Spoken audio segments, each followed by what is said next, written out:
I knew something was wrong the moment my boots touched the old gravel road.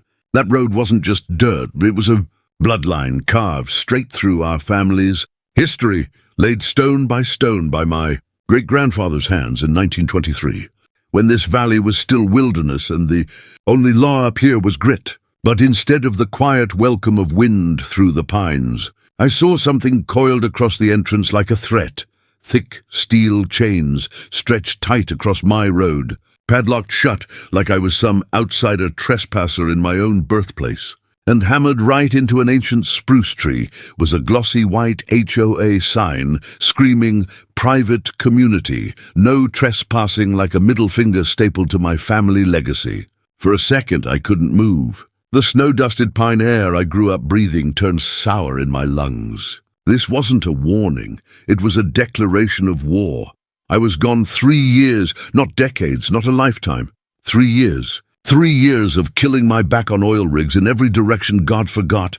3 years of bleeding my paycheck into memory care for a mother who didn't even remember my face by the end. And while I was gone, strangers built mansions like tumors across my valley, and then had the nerve to fence me out of land my bloodline broke their bones to tame. I stared up that mountain road toward the cabin I was born in, the cabin that survived blizzards, mudslides, lightning strikes, and a century of time. And now I was being told I didn't belong. Not by a court, not by a sheriff, by an HOA board with a superiority complex. The crunch of tires broke the silence, not a ranch truck, not an old Jeep like the locals drove, but a gleaming new white Range Rover, nosing up beside me like it was gliding across marble instead of rock. The driver door opened slow, like a movie villain reveal, and out stepped the kind of woman who treats rules like jewelry, expensive and only there to show power. Blonde bob, sharper than a carving knife, sunglasses that probably cost more than my generator, and perfume so thick it smothered the mountain air. She didn't ask who I was. She didn't greet me. She assessed me, like she was evaluating livestock. Her lips curled into a smile that wasn't a smile at all, more like a threat pretending to be polite. "Well," she said, voice dipped in syrup and superiority, "the hermit returns. Not hello. Not who are you? Not even can I help you. Just instant ownership, like I had already been categorized as beneath her. This is private HOA land," she continued, arms crossing like a barrier to match the chains.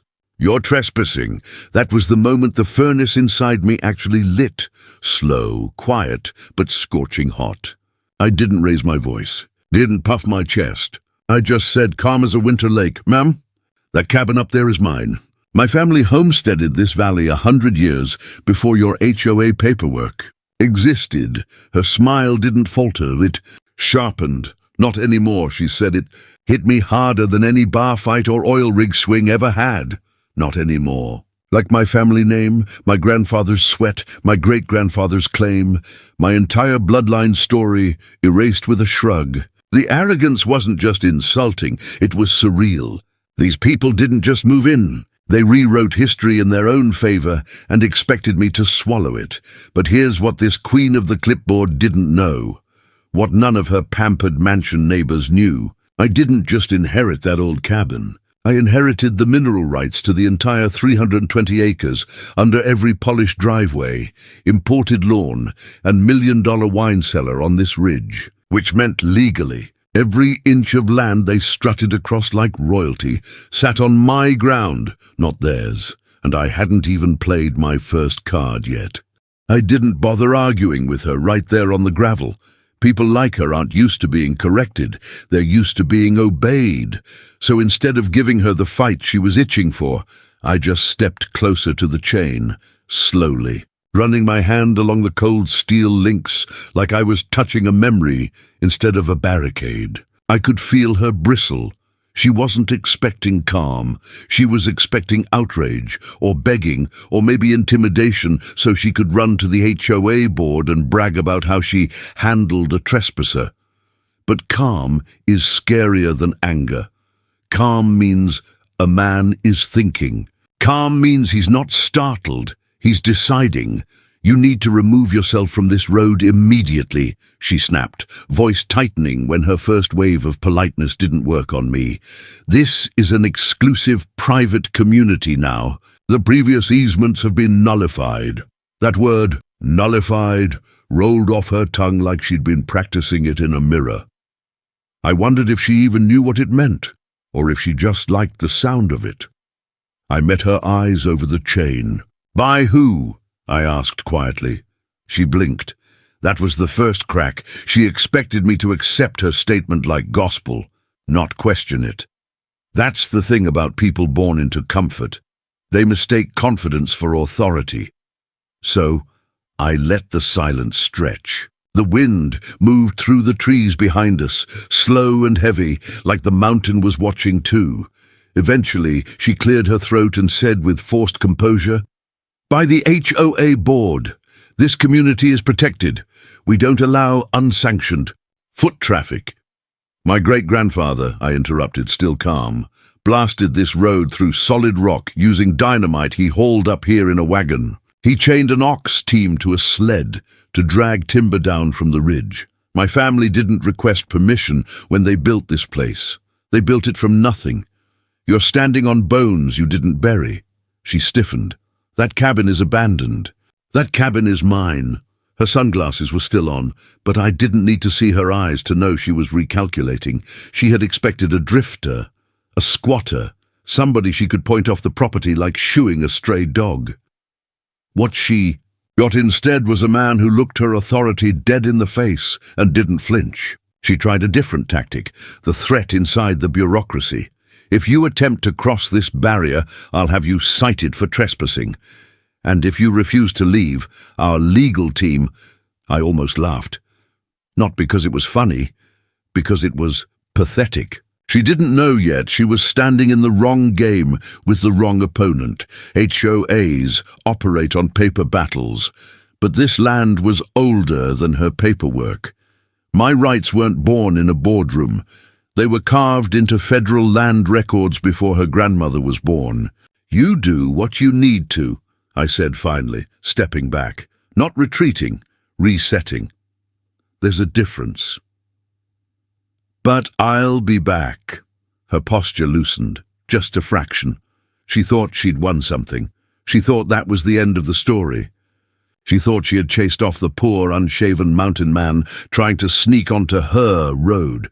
She had no idea she had just declared a war she couldn't win, because while she was busy memorizing HOA bylaws, I was working rigs in the Bakken, sitting through land rights briefings, mineral title negotiations, federal claims disputes. I knew more about surface versus subsurface law than her entire manicured board combined, and unlike them, I didn't need permission. I was the permission.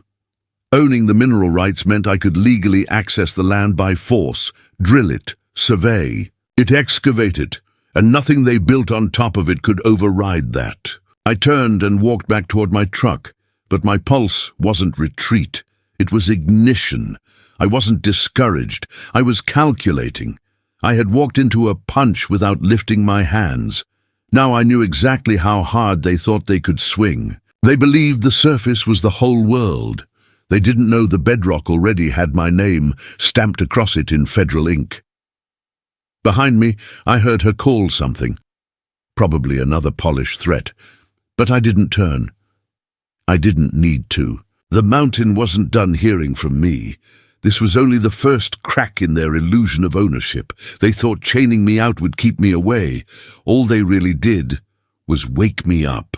What she didn't understand, what none of them understood, is that land isn't something you possess just because you can afford to fence it. Land owns you. It shapes the kind of person you become. It toughens you, humbles you, tests you. These people up here treated the mountain like decor, a scenic backdrop for wine nights and Instagram sunsets. But I was raised by it. I earned every scar on this soil. They planted ornamental trees.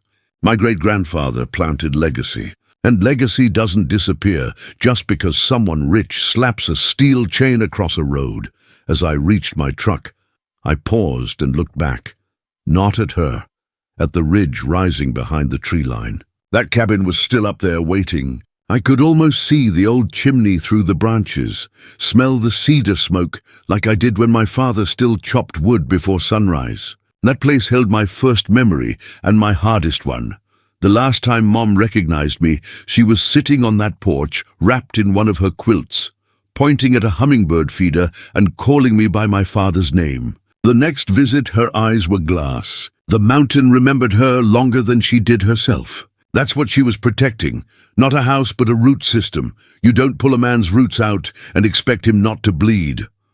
I opened the truck door and sat for a moment, hands still on the wheel. Rage would have been easy, ugly, explosive, fast. But rage is short-lived. Strategy is patient. I've spent my life in places where the ground itself will kill you if you act without thinking.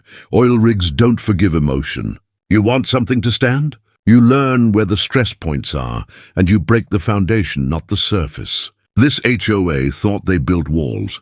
I saw pressure seams, and suddenly I stopped feeling offended and started feeling dangerous. Because here's a truth people like her never see coming. There's nothing more lethal than a man with nothing left anyone can take from him. My mother was gone. My career had chewed up most of my body already. I didn't need social approval, reputation, acceptance, neighbors. I had no leash. They had everything to lose. I had one thing to reclaim, and that made me the only person on that mountain who was free. I started the engine slow, letting the vibration roll through the cab like a heartbeat. The road didn't look like a blockade anymore. It looked like a chessboard. And that woman, the self-crowned queen of this little mountain kingdom, had no idea she was playing against a man who didn't bluff. The first move wouldn't be loud. It wouldn't be a confrontation. It wouldn't be tearing their signs out of the ground with my bare hands, even though the temptation clawed at me. The first move would be paperwork. Old federal bulletproof paperwork. The kind they can't outvote, override, or intimidate away. The kind that comes stamped by a record older than their entire HOA charter.